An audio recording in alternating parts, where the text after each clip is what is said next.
I grew up in Nairobi, so capital city of Kenya. Very loving family and a beautiful garden.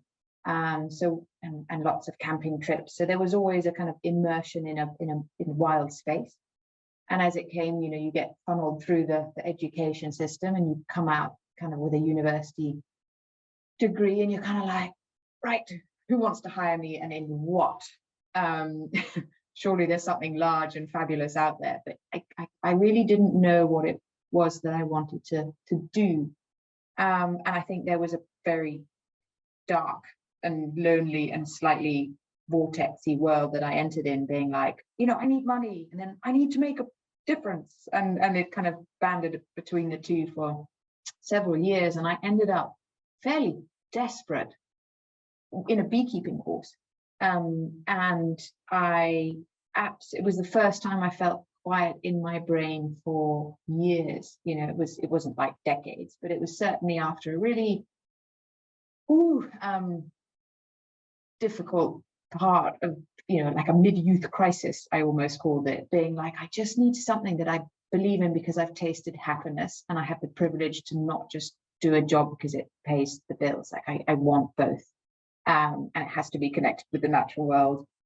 So that's how I started. And I got when you focus, because if you say nature at large, it's like, gosh, are you talking about water cycles or caterpillars or trees? Or, it's so big, it's hard to start somewhere and get a kind of quick in, as it were. But bees provided that, in that it was something that I could focus on as an individual creature, working together as they do in the hive. And it just gave me that super solid footing. And I was like, right, I don't care. I'm going to shut everything else down, and I'm just going to be a beekeeper, because I don't need a huge piece of land. I've always wanted to be a farmer, but I don't have farming in my family. Live in the city. And people have lots of beehives that I can at least earn something doing as I learn. And as soon as you actually quiet out the noise of your human brain, it's like, really, 25 years of education and you are a beekeeper, and you quieten that out. And it's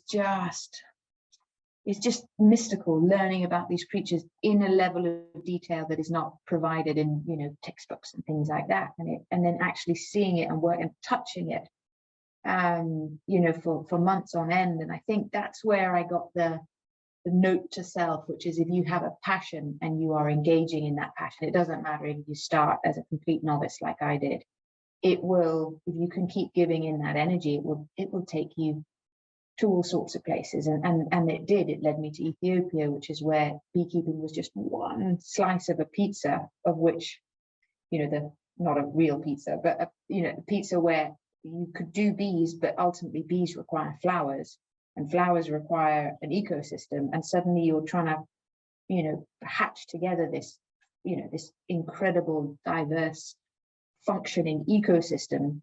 And yet my focus was just on bees, and it was like, there's so much that every single creature or plant or speck of soil has the same story that the bees have, in terms of their infinite complex and elegance. And suddenly it was just this world that just exploded in front of me, that was like, thank you very much. This is more than enough to fill multiple lifetimes. 4.6 billion years of evolution, and we're in this split second of time where there's probably more diversity, or certainly an extraordinary amount of diversity that we know so little about. Kaboom. You really get, I'm a huge bee fan anyway. I've always thought, if I wasn't doing this job, I would be an apiarist. But I don't have any experience of it, really. But I loved your opening chat, because you introduced these different hives, and it really does suddenly explain that, one of the things that fascinates me about bees is the sense that they're both part of a whole, and also these incredible own individual creatures, and they're so smart, and they do things like hold tiny funerals for other bees, and have different bee bodyguards at the front of the hive and stuff. And you know, what's the kind of bee fact you crack out at a dinner party? Well, do you have a favorite bee fact?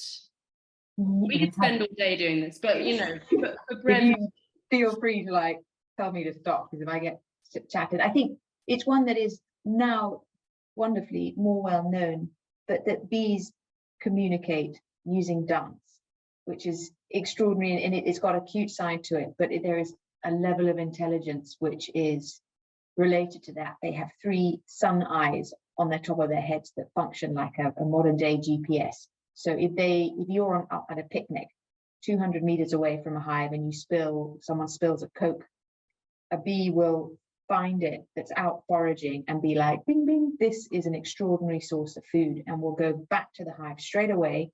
And again, all the time, just as we would be if we were out with Google Maps being like, okay, ready to go home,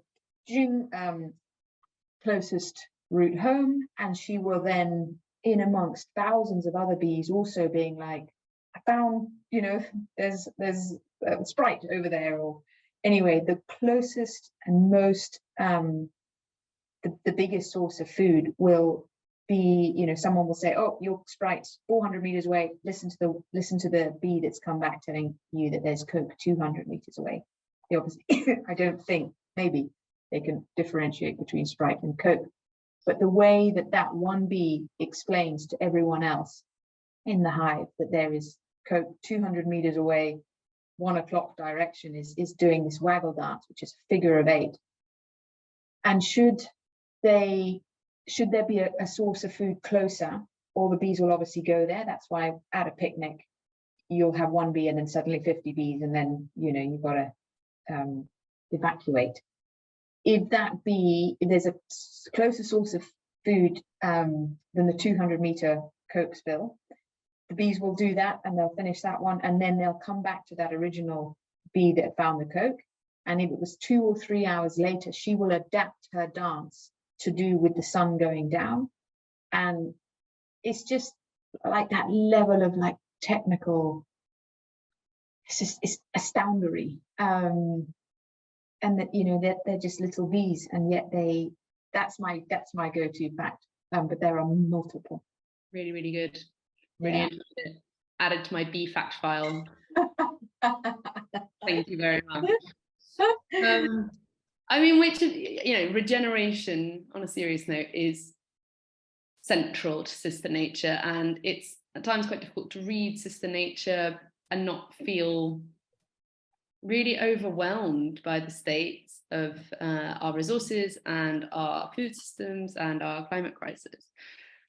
What of all the stuff that you've learned, in these projects, and would you say is most useful to be passed on to help create, to quote the waggle dance, which of these skills of beyond, permaculture and the others would you waggle dance about the most? Which is the one that you really want to instill in young people?